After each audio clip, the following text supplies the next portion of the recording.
wabarakatuh. Murid-murid ustazah yang ustazah kasihi sekalian, insya-Allah pada hari ini kita akan meneruskan pembelajaran kita untuk subjek akidah tahun 3. Baiklah, sebelum ni ustazah ada buat penerangan video mengenai pengertian mukhalafatuhu lil hawadis. Ingat lagi tak apa maksud mukhalafatuhu lil hawadis? Maksudnya ialah Allah berbeza dengan segala yang baharu. Okey, jadi pada hari ini kita nak tengok kepada dalil naqli. Okay, tengok pada slide. Dalil naqli, kita nak tengok dalil aqli dan hukum beriman kepada sifat mukhalafatuhu lil hawadis. Okay, kita nak tengok 3 benda hari ini, iaitu dalil naqli, dalil aqli dan hukum. Okay, jom kita tengok satu persatu. Baiklah, untuk dalil naqli, sifat mukhalafatuhu lil hawadis. Dalil naqli, ingat dalil naqli, ustazah pernah cakap dalil naqli ni ialah bukti yang dikeluarkan daripada Al-Quran ataupun hadis. Daripada Al-Quran ataupun hadis. Jadi kalau dekat sini, kita boleh nampak dekat sini ada ayat Al-Quran kan. Jadi ini kita tahu dah ini merupakan dalil naqli. Jadi jom kita tengok apa bukti daripada Al-Quran yang menyatakan Allah itu bersifat mukhalafatuhu lil hawadis. Okay, jom kita tengok. A'udzubillahi minasyaitonirrajim. Laisa kamitslihi syai'un wa huwas sami'ul basir. Okey, ayat ini menyatakan bahawa Allah itu sifat mukhalafatuhu lil hawadis. Apa maksud dia? Jom kita tengok. Maksudnya, tiada sesuatu pun yang sebanding dengan zatnya, sifat-sifatnya dan pentadbirannya. Dan dialah yang maha mendengar, lagi maha melihat. Okey, penerangan maksud ni dia merujuk kepada Allah. Dia cakap dekat sini tiada. Tiada sesuatu pun. Tak ada satu pun yang sebanding dengannya. Nya ni Allah lah. Maksudnya Allah dia tak sama pun dengan mana-mana makhluk. Dengan segala yang baharu. Sebab tu maksud mukhalafatuhu lil hawadis, Allah berbeza. Tak sama dengan segala yang baharu. Jadi inilah ayat dalam Al-Quran yang membuktikan bahawa Allah itu sifatnya mukhalafatuhu lil hawadisi. Sekarang kita tengok pula. Dalil aqli sifat mukhalafatuhu lil hawadis. Okey, kalau tadi dalil naqli. Dalil naqli ustazah cakap berdasarkan dua kan, daripada Al-Quran ataupun hadis. Kalau Al-Quran ni daripada kata-kata Allah. Allah dah bagi tahu dalam Al-Quran. Hadis pula kata-kata Nabi. Okey.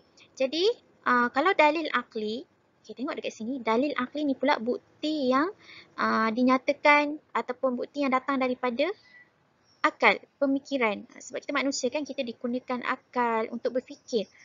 Jadi dalil aqli ni ialah bukti yang boleh kita fikir secara logik. Yang Allah tu bersifat mukhalafatuhu lil hawadis. Jom kita tengok apa buktinya. Sekiranya, okay, awak cuba bayangkan, bila ustazah baca ni cuba awak bayangkan. Betul ke tak betul? Okay. Sekiranya Allah Subhanahu Wa Taala itu serupa, okay, kalau Allah tu serupa, setanding, setanding ni maksudnya samalah, serupa, sama juga. Dan sebanding dengan makhluk ini, bererti Allah Subhanahu Wa Taala itu bersifat baharu. Okay. Maka mustahillah Allah itu bersifat baharu kerana menyerupai sifat makhluknya. Sedangkan Allah Subhanahu Wa Taala maha mentadbir sekalian alam. Okey, faham tak dia cakap apa?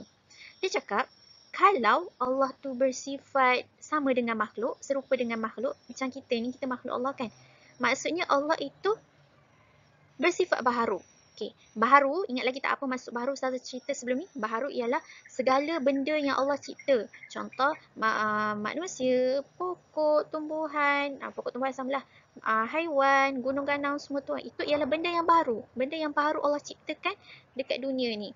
Tapi Allah ni, dia dah lama mentadbir sekalian alam. Maksudnya Allah ni, kita tak tahu dia ni bila dilahirkan. Allah tu dah memang ada. Kalau kita belajar dalam sifat wajib Allah yang bagi yang pertama, Allah itu wujud, ada. Memang Allah tu ada. Kita tak boleh nak tanya Allah ni bila dia lahir, bila dia mati. Tak. Allah ni kekal. Dia sentiasa ada. Jadi tak mungkin Allah ni bersifat baharu. Ni bersifat baharu. Kerana baharu ini ialah sifat kepada makhluk. Benda-benda yang Allah baru cipta, gunung ganang, manusia, apa lagi, haiwan, itu yang dikatakan baharu. Jadi mustahil lah, sebab Allah tu dah lama ada. Dia dah lama wujud. Wujud, qidam, baqa, Allah itu kekal. Jadi mustahil untuk Allah itu bersifat sama, serupa dengan makhluk dia.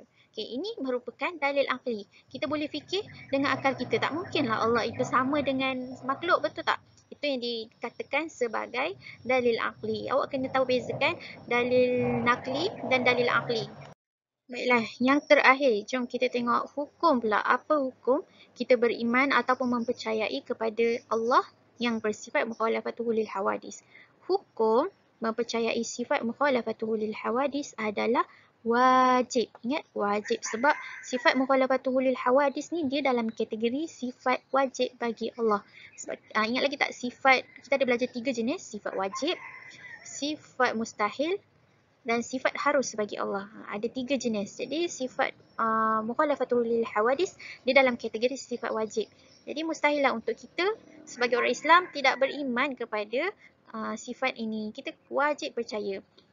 Hukum tidak mempercayai sifat mukhalafatul lil hawadis adalah berdosa besar. Okey, ingat kita sebagai orang Islam, kita kena percaya bahawa Allah ini bersifat tak sama dengan makhluk lain, tak sama dengan benda yang baharu. Kalau kita tak percaya, kita tak beriman, hukumnya adalah berdosa besar. Faham?